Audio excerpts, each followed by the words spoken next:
A reading from Philosophical Narrative Therapy, Phi Nu Theta, by Brian A. Redekop.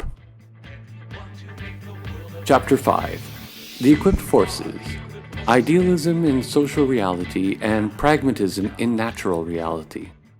Idealism, far from being useless, is how the great majority of people are motivated.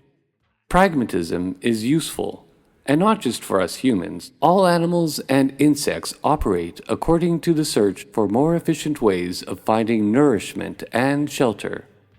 Pragmatism is therefore for the natural, animal part of us, and idealism is for the spiritual part with our rational, structured minds and our emotions that spur us to action.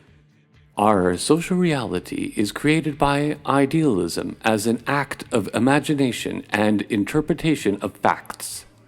Our natural reality, though still open to interpretation, corresponds to the necessities of continued human existence, and can also be highly motivating, as anyone who's ever been really hungry can tell you.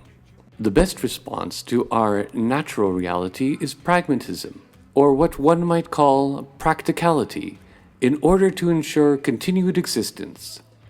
I imagine social reality only referring to itself as pragmatic in times of great need. An example where society should strive for pragmatism would be now, when beset by a pandemic. There will always be a need for practicality in reference to our natural reality, and the need for it grows during times of distress. My proposal in this regard is what I call the Equipped Forces, a well-trained and skilled group of people who ensure that the natural necessities are provided to the members of society. This would be highly practical in everyday life, and even more so in times of disaster and distress.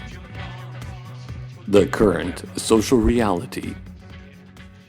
However, people will question this idea because the equipped forces would take away jobs, and our economy is based on jobs. This is an example of idealism, where the social construction of the concept of job plays a more important role than the simple necessities of nourishment and shelter. The result is that we enter into a social reality where leisure activities become absolute obligations because people need their jobs to survive. Jobs and necessities.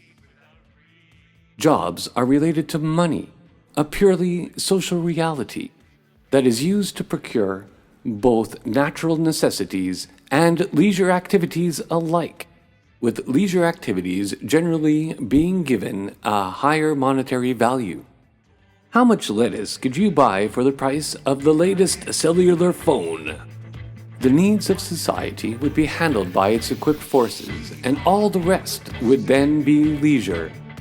People would only have to look for occupations to keep themselves busy, not worrying about whether to pawn off their TV or cut off their cable provider in order to eat.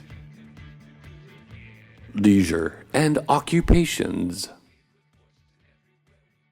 are fiction, entertainment, sports, style, music, cuisine, and other leisure occupations could still use money as a purely social reality and create inequality, perhaps even greater inequality, but with the assurance that the equipped forces who would be honored by society and recognized as the most valuable part are making sure that society is well provided for. You can play games after you've done your chores, you insolent child, as you may have heard a frustrated parent utter at some point. Harmony with nature. For now, I don't feel a need to be more descriptive of the equipped forces themselves. I did, however, write a song. It goes a little something like this.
Phi Nu Theta production.